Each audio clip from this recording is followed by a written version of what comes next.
Hey y'all, out here at my buddy Jack Taylor's house, and he's got a 34 Speedstar Spyder Black Widow. He's built in his garage. You will not believe the work this man can turn out of his garage. So let me get Jack run down. We'll take a look at it. Jack, how are you, brother? Things were never better, Scotty. How you doing, buddy? Outstanding. Thanks for having me out. It's an honor. Thanks for coming. Tell me a little bit about your hot rod. Well, it is a 1934 Speedstar Roadster. Man, it's a beautiful car, Jack. Tell me what you did here on the front. Thank you. Well, started out with, of course, their custom steel hood sides to match the hood. The grill inserts are made out of 29 individual pieces of steel welded together. The headlights are a one-off. I took 34 commercial headlights, had new lenses cut for them, and made them LED and projector beam headlights. So this started out as a Speedstar body, but then it got cut to pieces, molded back together. Yes, sir. Everything else, it pretty much it's just a custom car. You want kind of a base to start with, but after that, I mean, it's got a tube chassis on it. It's got all kinds of stuff. Yeah, me and a Sawzall got real familiar with the body because we hacked it up quite a bit.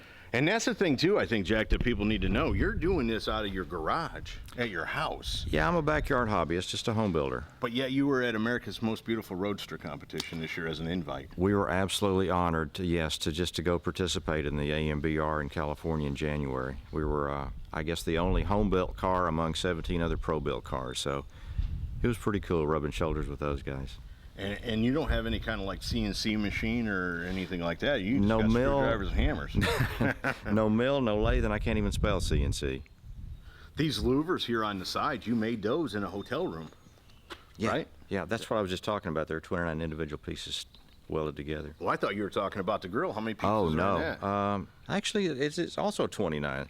Now, if I can stop a second. It would have been cool if you'd have made it 33 or 34, right? I ran out of room. If I can tell you just briefly how that was made.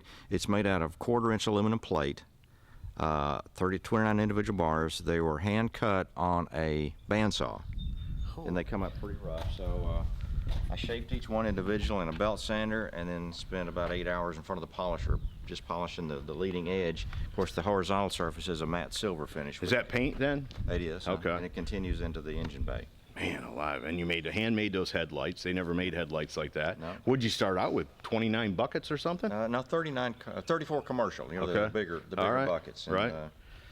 Custom flat lenses, like I said, projector beam headlights, and LED turn signals. So it gives it a little bit modern update to the 34. And it's a one-off custom piece, which is always cool. There's not another one out there. Those are just aluminum bezels that were cut and polished. What about this front suspension? You made all that too? Yes, sir. At first glance, Scotty, it may look like a Kugel's or a Heights off the shelf, but it's not. It's my own design. I started with a pair of Helix spindles and built the upper and lower A-arms. The biggest difference between mine and the aftermarket is my rear link is fully adjustable, so you've got a lot more camber, caster toe, and toe-out adjustment than the fixed A-arms. So it's a true four-way adjustable front end. Correct, that's right. And then what kind of shocks are you running there? There are Alden coilover. It's got a little spacer in here to get the front end up a little bit higher, and an Omni Horizon rack that was narrowed. Man alive, dude. Everything, right? Everything's handmade. We're down here on the ground because there's a lot of work back here. You did all that too. First of all, that's a 6-speed. Well, that's the transmission. Yeah. The rear end. Tell me what you did with the rear end. Well, the rear end also, Scotty, is a custom 5-link. It started out with a differential out of, believe it or not, a Nissan QX56 full-size sport utility. They use the diff and the hubs, and everything else is custom fabricated. Went to inboard disc brakes. All the mounts were custom made out of 1/4-inch aluminum plate. Again, it's 5-link because the stock car uses CV joints instead of U joints. Right. And it has to have an upper link because the CV joints won't stand any lateral compression, so you got to have an upper link to keep the wheels out away from the body. Right. Of course, this grill was made just to cover the diff cover and match the front grill, kind of mimics that. How'd you do that without a CNC machine or anything? Well, the same way, on a bandsaw, just hacked them out, ground them down, stacked them together. Holy cow. One other thing. Go ahead. The hub carriers are not an off-the-shelf part either. That's made out of 1/2-inch steel plate welded together, and it just fits the stock hubs. You can make about anything with a welder and a grinder. Just I'm about. figuring that out. And that's a custom valance and everything you made back here. Yes, sir. Yeah. What are them taillights out of? Those tail lights are, believe it or not, off of a semi-trailer marker lights. I took the amber ones, cut them out, sandwiched them, Siamesed them together, and made my own little buckets to recess into this handmade roll pan. It's made out of steel, of course, with the exhaust cutouts, and has a hidden license plate underneath. Yeah, we don't need to see that, but that's cool. No. You can't see the plate. And then they never even made these tail lights. No. You went somewhere and said, if I took this light and that light and put them together, that'd make a cool light, and that's what you did. Yeah, I think it was Pep Boys. Pep Boys. Pep hooked me up with those. Holy smokes. And then you made them look like a commercial piece, Jack. How do you do that? Well, you know, rodding's all about having a little imagination, I think, and trying something. If it doesn't work, try something else.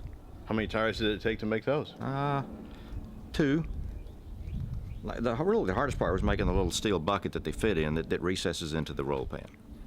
And what do? You hammer that out and Yeah. bend it with pliers and pretty at the end much, get yeah. something that's smooth and commercial looking. Yes, sir. You're That's amazing, exactly Jack. right. That trim going down the side, that's custom too. Yes, sir. It is also a one-off. So again, you know, was there a place for that trim when you got it, or you just added that to it? Well, there wasn't a place. It just went down the belt line. Probably. Well, you never. Most rodders, if they get a stock car and they're changing it out, they'll take the trim off. Right. I thought for all the black, it really needs something to break it up. I really love how So- it goes over the wheel back there. Thank That you. really, yeah. I mean, So- you know what I'm saying? It makes that back look like it comes to a point. Very cool. Did you do anything with laying these A-pillars back? Well, this laid-back windshield, of course, is a signature of the Speedstar body. Right. When talk about the top, I had to widen the A-pillars out to make the top come in and fit well where there's a nice, consistent line. This little aluminum trim piece in here, Yeah. I spent about a day with a Dremel tool cutting that channel out because there's really nothing from rats to finish out that windshield when you lay it into the frame. Right. Because this car was a real roadster. It had no top. Correct. It was a pure road. That's what makes this, one of the things that makes this car crazy is that you added a top to a car that didn't have a top. Correct. Thank you. That's Yeah. exactly right. And there's a lot of work in that because this section here, this is power. Correct. Yeah. One Sunday afternoon, I got the Sawzall out and cut this section of the body out between the cockpit and the trunk, and now it's hinged and powered and flips up like a modern sports car. Man, a lot. The top's still manual, but that panel pops up without, with a button. That is correct, sir. That is, and how'd you make the top with all the bars and everything? Well, I started measuring small sports cars to look for a donor frame that might fit the build, and people thought I was crazy. I'd stop in the parking lot and measure a MR2 or a Miata or a Honda 2000. Ended up with a Mazda Miata donor frame, and it looked like it was the closest fit. Of course, when you get it home, it's not. Right. It had to be quartered, narrowed in the front, lengthened, and widened in the back to fit the cockpit. And then ground smooth and finished out, so it Yep. looks like it was designed for this car. Yeah, and when you get it all back together, of course, the real tell is, does it still fold? Right. Yeah, that's the thing, right? Until you get it wrapped, you don't even know if Exactly. it's really going to work. Does it still fold? And it did.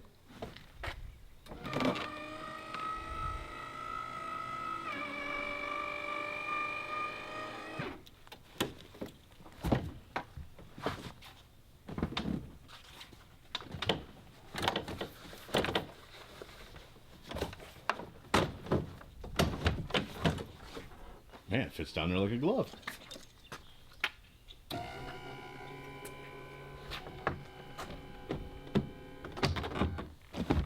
Fairly instant roadster. Yeah, that's cool. And you can do it at 0 miles an hour.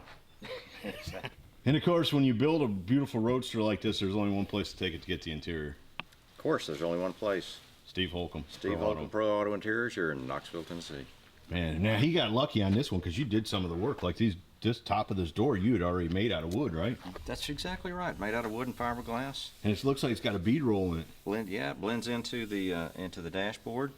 One thing about the dash, typically on a rat's glass body, it's glassed into the to the front cowl here, so you really can't get to anything underneath the dash. Right. So I extended it out 3 inches, made it completely removable, so you can get to the ECU, all the wiring, the under dash brake pedals, master cylinder. Just a lot easier for future maintenance. Man, that's thinking ahead, Jack. I love those metal bars on the dash too, right? Thank you. That looks like a It looks like a period correct Ford kind of thing. I don't know why, but it's got a, you know what I'm saying? It has a kind of a period correct look about it, but yet it's all custom and very cool. Well, I wanted something that would tie the car together, mimic the grille and the diff cover, so it's made out of the same material, a 1/4-inch aluminum plate. And what are you running, a 5-speed in it? It is a 6-speed manual gearbox. That's right. And they didn't even make a 6-speed, did they? You had to make No. that yourself. For this engine combination, it was only offered by the manufacturer with a 5-speed automatic. So you're right, I found a 6-speed gearbox that would handle the torque and made my own aluminum adapter plate and a custom one-off flywheel, and son of a gun, it works. And you made your own pedals? Pedals too, yes sir, both the hanging part and the aluminum. And I only asked because you've touched everything else. Is that steering column like I did it stock, or did you do something with it too? It's an I did it, but it's a custom-made drop, and That's cool. Where the wheel connects to the dash, folks. Yes, that's sir. what he's talking Yeah, about. the So you column get the drop. right angle and all that. Man, I bet it's comfortable to drive, isn't it? it is very comfortable. And those mirrors? The mirrors are Hagen. They're the Hagen Fatties. They give you a great range of view from the rear. Did you do They're anything to 'em? covered. No, just nothing specifically. I didn't want to mount them direct to the body, so I added this little piece in the middle. It just clears the A-pillar to mount them on. And it kind of comes up here in the body too, which looks really good. Yeah. Man, Thank I like. And what'd you want to cover up here? Oh, I'm just going to show you little detail pieces. Right. So the top, when it hits the windshield post, doesn't scratch it. Added these little stainless steel pieces here. Dude, Jack, the detail in this car, brother, is crazy. Well, thank you. That's very kind of you to say. You see a lot of cars. I do filmed see a lot of bunch cars. of thousands of cars. I do see a lot of cars. Coming and, from you, that means a lot, sir. and you know what I'm saying, even the pros, they're gonna, you know what I'm saying, they're gonna have a hard time running with you, Jack, because you're I know you're building them slower than they are, but the thing is you're thinking way ahead. So the top doesn't scratch the A-pillars, right? Right. It's brilliant, man. Thank you. You know, and I guarantee this won't be the last time we see that, because somebody will watch this video and be like, next roadster we do, that's what you got to do. That's cool. And not only is it functional, but aesthetically it looks great. Thank you very much. It's Beautiful all, job, brother. as they say, the devil's in the details. But again, coming from you and all the cars you've seen, I really appreciate that.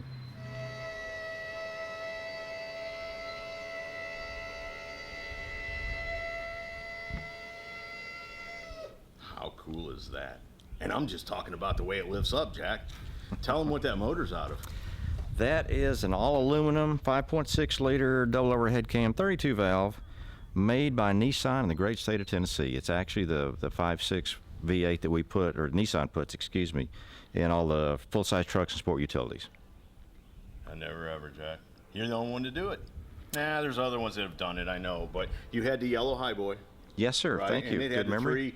350Z motor in it. The 300ZX motor in it. Right. You're absolutely correct. I Good know, it was memory. a cool car, and I cried when you sold that. Thank you said, "Don't worry, Scotty, I got another one coming. You're gonna like," and that's just sweet. I think Ford should be in Fords and Chevys, except for when you really come out of the box and put a Nissan or a Toyota motor or something like that, or like Alloway did with the Lotus motor. I mean, I think those that are was cool. killer. You know, Well, those are very cool. Isn't street riding about being different and doing your own thing? It is. It is.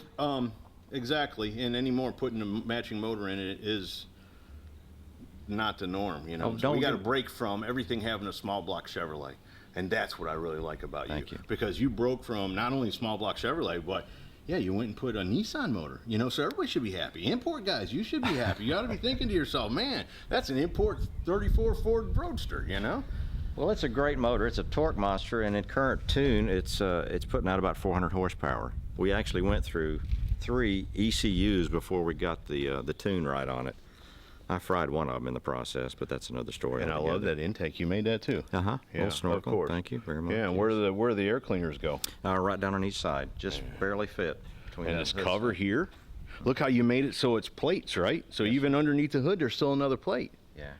Well, think about all the highboy or fenderless cars, highboy cars you've seen with this kind of hood. You look right straight down and see the frame rail. So I wanted to put a little something in there to hide that with that silver valance. Well, and this piece right here is what he's talking about, folks, is just absolutely just right for that car. Well, thank you. You've not covered it in to where you can't see it. You can still see the louvers on the other side. You know what I'm saying? And I know it's metal, but it's kind of got a modern look about it. And then you painted it silver, accent color different, so it, you know, it stands out a little more. And then the top of the motor, is actually even a darker gray, it looks like. You're right. Good eye on you. So yes, you get, sir. you know, you get that. Dude, Jack, that's a beautiful car, Well, brother. thank you very Man, much. a lot. And we can go been back fun. and look at a build video on this we shot some years ago. Oh, gosh, yes. We even forgot about it until we were standing out here in the driveway. I said, you know what? We've got an in-process build I video forgot. of this car. It's got to be 3 years old.